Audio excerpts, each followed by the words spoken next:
2nd and 12.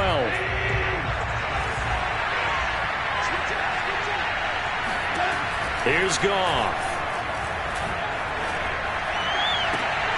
That's into a crowd and intercepted. Picked off by Duron Harmon. And Brandon, this is a real nice job defensively of getting inside a quarterback's head and figuring out, okay, where's he going with the football? Because you can make an educated guess defensively, not all the time, but sometimes. And when you're right, you've got a decent chance of coming away with the football. So here's a 1st and 10 at the 38. After the interception, here's Ryan. He's going to take a shot right away for the end zone. And it's incomplete. Took a shot, couldn't connect. That was nice work there defensively to force incompletion. Now, even though this drive started in plus territory, they're still not in field goal range yet. So they can work towards another couple of stops and not allowing that turnover to hurt.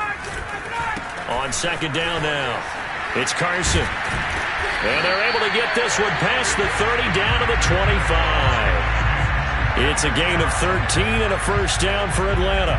We use the word relentless a lot with guys who are aggressive on the field. In this case, it really fits, doesn't it? How about his ability to break tackles and his feet never stop moving?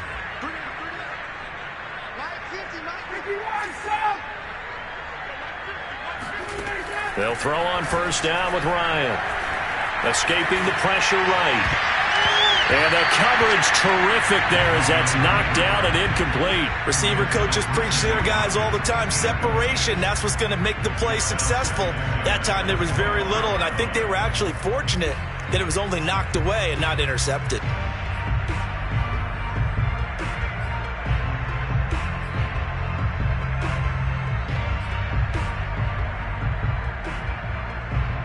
Here's 2nd and 10.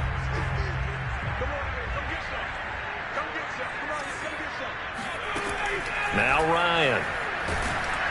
Oh, hit as he throws there, incomplete. Kind of a fine line when you're setting up a screen. You don't want to throw it too early and have the defense react too quickly. And you definitely don't want to throw it too late. And that way it's not formed perfectly. Got to make sure you hit it just right. So back-to-back incompletions, and that has him staring at a 3rd and 10. Here's Ryan. And down inside the 15, shy of the 10.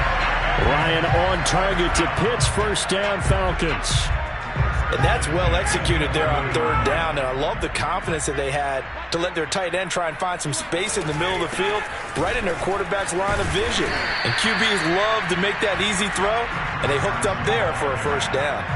Call it a gain of 4 on 1st, and that'll make it 2nd down. Well, if you're a football guy, that's a pretty run because everyone is in sync right there. Obviously, the guy carrying the ball, but how about the people up front? Leverage, athleticism, they created some nice space for him. And down he goes. Pressure gets him back at the 14. Romeo Okwara. It'll go as a loss of about 8 as he gets in there to drop him.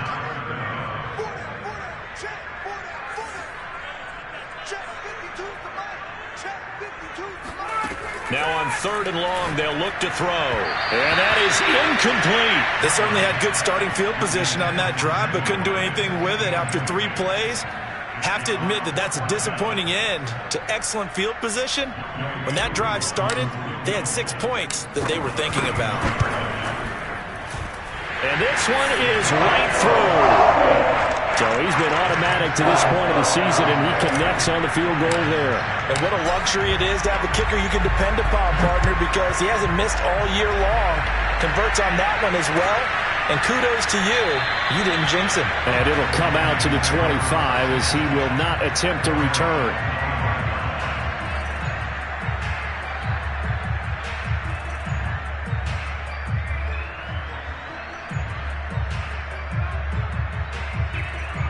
The Lions offense ready to kick off their next drive.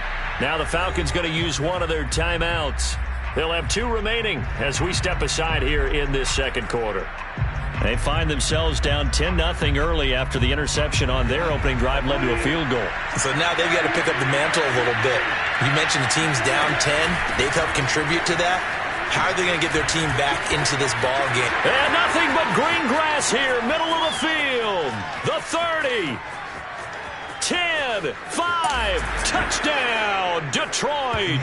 So there, Charles, I mean, a situation where it didn't matter how far he had to run, he was not going to be denied, and he winds up taking this all the way to the end zone. And there was so much that was impressive about this play, but it wasn't just what he did downfield. How about what he did behind the line of scrimmage?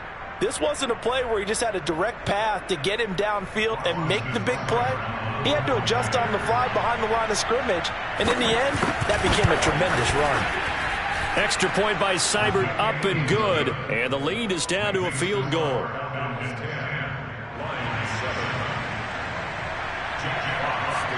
The kickoff unit is out on the field, and they will send this one away.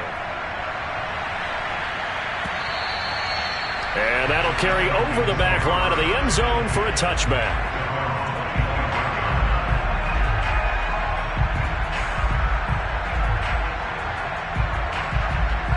The Atlanta offense out there for their next drive. Their drive last time, it stalled out. They were forced to take the short field goal. And the key phrase, you nailed it, forced to, because you know coaches look at these short field goals as a last resort, right? To them, that's not how drives are supposed to end. You're supposed to put 6 on the board.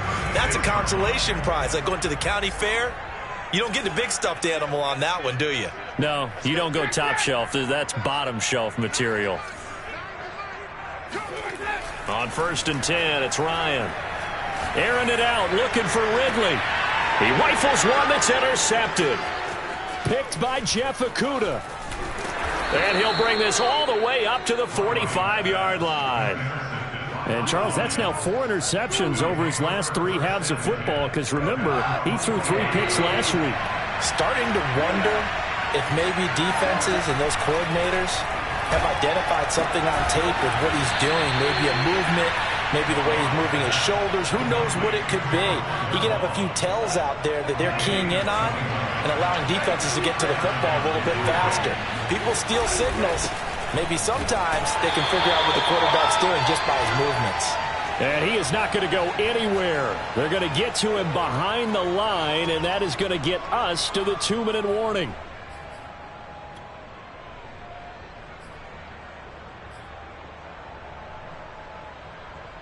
A reminder, once we hit halftime, as we do all season, we'll send it down to Jonathan Coachman in Orlando. He'll have all the stats and scores from games in progress around the NFL. The best multitasker in the business, the coach. Into double coverage, and it's intercepted. Good positioning, and it's picked off.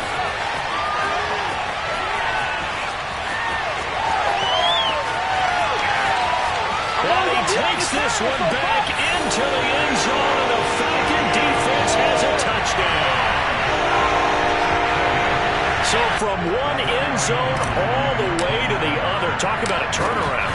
And how about the excitement that that play generates for his team? Not just the points on the board, but the momentum and taking it from coast to coast, end zone to end zone. What a tremendous play. Now get that man an oxygen tank. That's your boy Old Mo. You said momentum, right? Old Mo, I think he's kind of limping across at the end because of that distance, but he made it.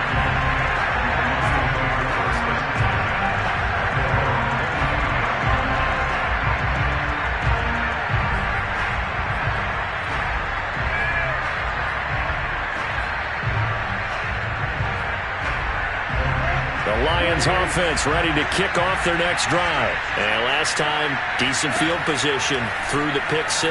Obviously costly. But they can't afford to just bunker in now. All right? Good field position means go ahead and attack on offense. Try and press the advantage a little bit. They just have to be better with the football on this possession. So that didn't bother you too much last time? No, because it's exactly what you're supposed to do. You can't have good field position, not try to take advantage of it. Sometimes the defense makes a good play, too. The Lions passing game in sync now. They've got another first down. And I like the idea here. Get the ball in his hands, even if it's in the passing game. 3 catches a week ago, and he does a nice job here to pick up yardage. Now Goff on first down. And his throw's going to be incomplete. They've given up a few first downs on this drive, but getting the incompletion there, that should give them something to build on and maybe turn the tide. To the air again, Goff. That is caught. It's Williams. And that's going to be good for another first down as the tackle's made at the Falcons' 13-yard line. That's good for 28 yards. From the 13 now, they work on 1st and 10. From the red zone now, Goff. And it's out. He put it on the carpet, and the Falcons grab it. And now off to the races down the right side. The 40, the 20, 10, 5, and he is not quite going to make it all the way in. They'll mark him down right about the 1-yard line. I know many talk about the kick return as maybe the most exciting play in football, but any type of a return where it's a change of possession, where the defense gets the ball, that's exciting too, but it's not just an accident. Once they get the football, they've worked on finding people to block, creating running lanes for the guy with the ball. This to Pitts, and he's got him. Touchdown, Atlanta. Kyle Pitts as the first half is winding down. And the Falcons will extend their lead here just before halftime. Koo able to connect on the extra point. And that'll make this a 3-score game now. The lead moves to 17. So not much time to speak of remaining in this first half as the kick's away.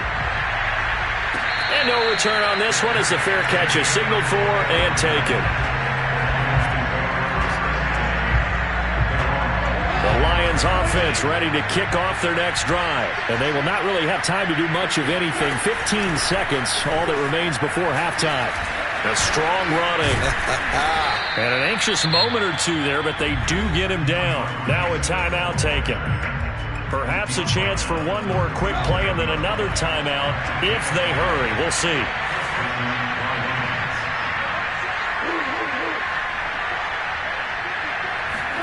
Now a first down throw. Goff. Flush to his right. Airs it out toward the corner of the end zone. And yet again, Goff is intercepted. Picked off by Deron Harmon. And he will be out of bounds as time has run out on this first half. So we're at halftime here in Atlanta with the Falcons out in front. As we'll send you down to Orlando, and we check in with Jonathan Coachman for our EA Sports Halftime Report. Coach. Okay, Coach, thanks as always to you and the gang in Orlando as we welcome everyone back in for